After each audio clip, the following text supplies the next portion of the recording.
నమస్తే. ఇవాళ మధ్యాహ్నం తెలంగాణ కేబినెట్ సమావేశం జరగనుంది. సీఎం రేవంత్ రెడ్డి అధ్యక్షతన సచివాలయంలో ఈ భేటీ జరగనుంది.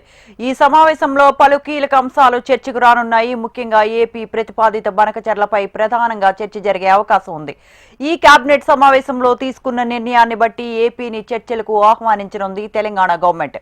అలాగే స్థానిక సంస్థల ఎన్నికలపై ఈ భేటీలో చర్చించి ప్రకటన చేసే అవకాశాలు ఉన్నాయి.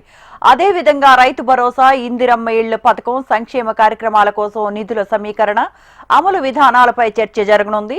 ఈ పథకాలకు సంబంధించిన ఆర్థిక కేటాయింపులు, లబ్ధిదారుల ఎంపిక ప్రక్రియను సమీక్షించే అవకాశం ఉంది. కాగా ఈ సమావేశానికి తప్పనిసరిగా హాజరు కావాలని అన్ని విభాగాల అధిపతులకు ఇప్పటికే సీఎస్ ఆదేశాలు జారీ చేశారు.